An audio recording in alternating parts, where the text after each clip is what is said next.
Hello friends, எல்லாரும் நல்லா இருக்கீங்களா? இன்னைக்கு நம்ம சிக்கன் ஊறுகாவை எவ்வளோ சிம்பிளாக பண்ணலாம் அப்படிங்கிறது தான் பார்க்க போகிறோம். இந்த ரெசிபி உங்களுக்கு பிடிச்சிருந்ததுன்னா என்னோட சேனலை லைக் பண்ணுங்கள், சப்ஸ்கிரைப் பண்ணுங்கள். இந்த மாதிரி நிறைய டிஃப்ரெண்ட்டான ரெசிபீஸோட நான் வர்றதுக்கு இது நிஜமாவே எனக்கு ஒரு பெரிய மோட்டிவேஷனாக இருக்கும். ஃப்ரெண்ட்ஸ், வாங்க ரெசிபிக்குள்ளே போகலாம். இந்த ரெசிபி பண்ணுறதுக்கு நான் ஒரு 1/2 கிலோ சிக்கன் வாங்கி நல்லா வாஷ் பண்ணி பொடியாக கட் பண்ணி என்னோட இட்லி பாத்திரத்தில் எடுத்து வச்சுக்கிட்டேன்.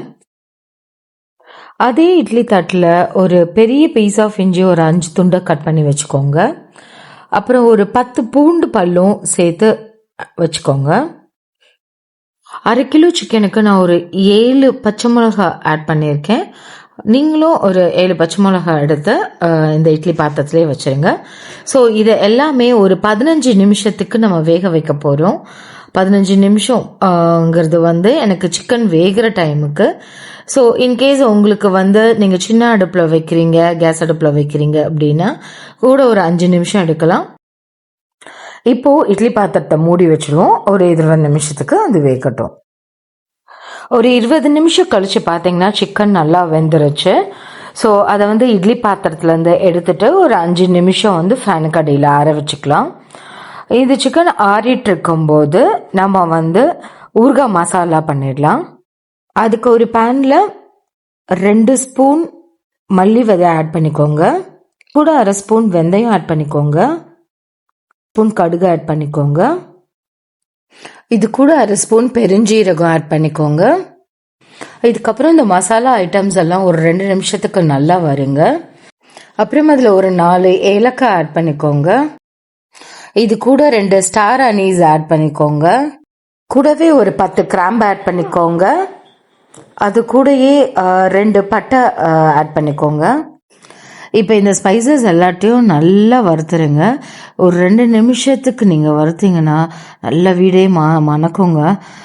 நல்லா வறுத்துட்டு ஒரு நிமிஷம் ஆற விட்டுடுங்க.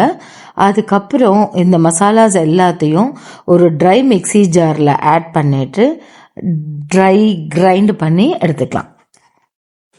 இதுக்கப்புறம் நம்ம ஆற வச்ச அந்த சிக்கன், பச்சை மிளகாய், இஞ்சி, பூண்டு அதெல்லாம் கூட ஒரு வேற மிக்சி ஜாரில் ஆட் பண்ணி அதையுமே நல்ல கொரப்பாக நம்ம அரைச்சி எடுத்துக்கலாம். அதுக்கப்புறம் அடுப்பில் ஒரு பேனை வச்சுக்கோங்க.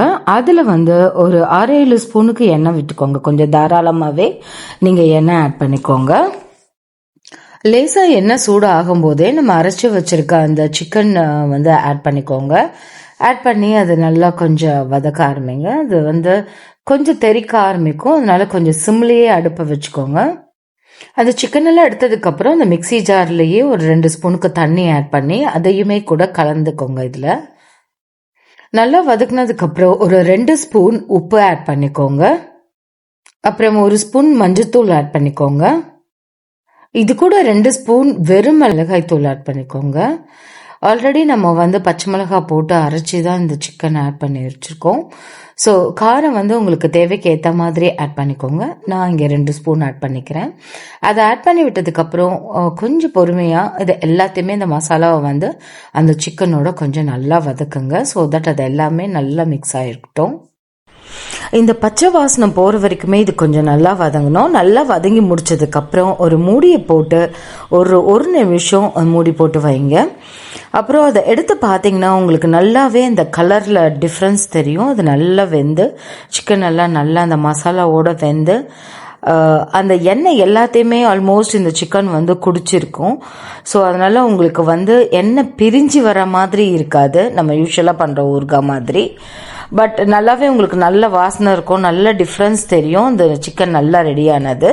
ஸோ உங்களுக்கு வேணும்னா இன்னொரு 1 வாரம் வச்சுக்க போகிறீங்க அப்படின்னா இன்னுமே ஒரு 3-4 ஸ்பூன் நீங்கள் எண்ணெய் நல்லெண்ணெய் ஆட் பண்ணி இன்னொரு கிளறிட்டு ஒரு எலுமிச்சம்பழம் ஜூஸை ஆட் பண்ணிக்கோங்க.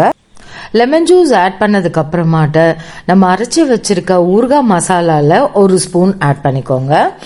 அதையும் ஆட் பண்ணி முடிச்சுட்டு நல்லா அதை மிக்ஸ் பண்ணி விடுங்க. ஒரு 5 நிமிஷம் நல்லா அது மிக்ஸ் ஆகட்டும். மிக்ஸ் ஆனதுக்கு அப்புறமாட்ட நீங்கள் இந்த சிக்கன் ஊறுகாவை இறக்கிடலாங்க. அவ்வளோதான் ஃப்ரெண்ட்ஸ், சிக்கன் ஊறுகாய், அமேசிங்கான சிக்கன் ஊறுகாய் ரெடி. இது வந்து நம்ம ட்ரெடிஷ்னல் சிக்கன் ஊறுகாய் மாதிரி இல்லாமல் ரொம்ப சிம்பிளாக ஈஸியாக இருக்கும். ஏன்னா நம்ம சிக்கனை இங்கே அரைச்சிட்டனால நீங்கள் வந்து ரொம்ப நல்லா அரைக்காமல் கொஞ்சம் கொரப்பாக அரைச்சிங்கன்னா இன்னுமே கூட நல்லாவே டேஸ்ட்டாக இருக்கும் சிக்கன் ஊறுகாய். இது நல்லா சுடு சாதத்தோடையோ இல்லை தயிர் சாதம் கூட வச்சு சாப்பிடலாம். நீங்கள் தோசைக்கு கூட வச்சு சாப்பிடலாங்க, ரொம்ப டேஸ்ட்டாக இருக்கும். இந்த ரெசிபி உங்கள் வீட்டில் ட்ரை பண்ணி பார்த்துட்டு எப்படி இருந்ததுன்னு எனக்கு சொல்லுங்கள். இந்த ரெசிபி பிடிச்சிருந்ததுன்னா தயவு செஞ்சு என்னோட சேனலை சப்ஸ்கிரைப் பண்ணிவிட்டு இந்த வீடியோக்கு ஒரு லைக்கும் போடுங்க. தேங்க்யூ ஸோ மச் ஃப்ரெண்ட்ஸ், பாய்.